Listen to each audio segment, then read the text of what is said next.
নমস্কাৰ 12 মে তাৰিখে বহাগ মাহৰ পূৰ্ণিমা আৰু এই পূৰ্ণিমা খুব বেছি পবিত্ৰ হয়। এই পূৰ্ণিমাত কি কৰিব পাৰোঁ, কি কৰণীয়। নৰ্মেলি আমি পূৰ্ণিমা তিথিত সকলোৱে কিছুমান কাম কৰোঁ, যেনেকৈ সত্যনাৰায়ণৰ পূজা কৰোঁ, ভগৱান বিষ্ণুৰ পূজা কৰোঁ।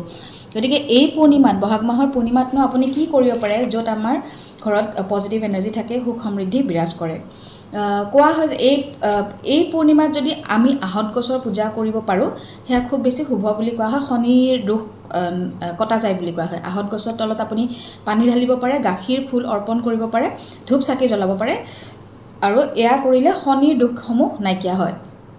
তুলসী গছৰ পূজা কৰিব পাৰে। তুলসী গছত ঘি চাকি জ্বলাই নমো তুলসী কল্যাণী, নমো বিষ্ণুপ্ৰিয় শুভে, নমো মোক্ষপতি দেৱী, নমো সম্পদ প্ৰদাৰিকে এই মন্ত্ৰফাঁকি গাব পাৰে। ভগৱান বিষ্ণুৰ পূজা কৰিব পাৰে, লগতে মা লক্ষ্মীৰ পূজা কৰিব পাৰে। ভগৱান বিষ্ণু আৰু মা লক্ষ্মীৰ একেলগে পূজা কৰিলে সমৃদ্ধি লাভ হয় বুলি কোৱা হয়। বহাগ মাহৰ পূৰ্ণিমাত যদি আমি এইখিনি কাম কৰিব পাৰোঁ। লগতে মা লক্ষ্মীৰ যেতিয়া পূজা কৰিব ন, তেতিয়া শ্ৰী সূক্তম পাঠ কৰিব পাৰে। সেয়াও খুব বেছি মানে পবিত্ৰতাৰে ভৰা, লগতে আমাৰ আৰ্থিক দুখ কষ্ট নাইকিয়া কৰিবলৈ শ্ৰী সূক্তম পাঠে যথেষ্ট সহায় কৰে।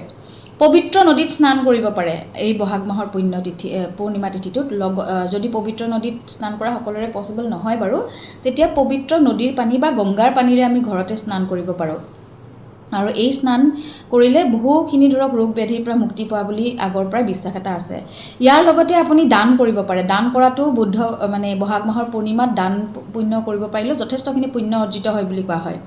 সত্যনাৰায়ণ ভগৱানৰ পূজা ৰাখিব পাৰে। সত্যনাৰায়ণ পূজা কৰা এই বিষ্ণু যজ্ঞও পতা দেখা যায় বহু ঠাইত, আৰু সত্যনাৰায়ণ পূজা কৰিব পাৰে। ইয়াৰ উপৰিও তামৰ ঘটি এটাত অকণমান গংগাজল আৰু পানী মিক্স কৰি তাত অকণমান হালধি গুড়ি ছটিয়াই বা কেঁচা হালধিৰ ৰস দি পেলাই আপুনি আপোনাৰ ঘৰৰ দুইফালে, দৰজাৰ বাহিৰত দুইফালে ছটিয়াব পাৰে। এনে কৰিলেও ঘৰত সমৃদ্ধি আৰু সুখ লাভ হয়। বহাগ মাহৰ যিটো পুণ্যতিথি বা পূৰ্ণিমা তিথি, এই তিথিটো বুদ্ধ পূৰ্ণিমা বুলিও কোৱা হয়, কিয়নো ভগৱান বুদ্ধৰ জন্ম হৈছিলে, তেওঁ জ্ঞান লাভ কৰিছিলে। যিটো এটা বুদ্ধ পূৰ্ণিমা বুদ্ধ ধৰ্মাৱলম্বী লোকসকলৰ কাৰণে যথেষ্ট মান্যতাপূৰ্ণ। গতিকে বহাগ মাহৰ পূৰ্ণিমাটো কোৱা হয় যে বহুত বেছি পবিত্ৰ, বহুত বেছি আমি যি কাম আমাৰ ভালৰ কাৰণে কৰোঁ, সেয়া লাগিলে স্নানেই হওক, দান হওক, পূজা পাতল হওক, সকলো আমাৰ জীৱনত ফলিয়াই বুলি কোৱা হয়। গতিকে এই বুদ্ধ পূৰ্ণিমাত 12 তাৰিখে যি পাৰে, যেনেকৈ পাৰে দান কৰিব চেষ্টা কৰকচোন, আৰু লগতে ভগৱান বিষ্ণু মা লক্ষ্মীৰ আৰাধনা কৰক, আৰু পাৰিলে শ্ৰী সূক্তম পাঠ কৰিব। আৰু যদি সম্ভৱ হয় বিষ্ণুৰ সহস্ৰ নামো পাঠ কৰিব পাৰে। গতিকে এনেভাৱে কৰক, পূৰ্ণিমা পালন কৰক আৰু আপোনাৰ নিজৰ জীৱনত পজিটিভিটি আনক। ধন্যবাদ। বুদ্ধ পূৰ্ণিমাৰ বহুত বহুত বহুত শুভকামনা আপোনালোক প্ৰত্যেকজনলৈ। ধন্যবাদ।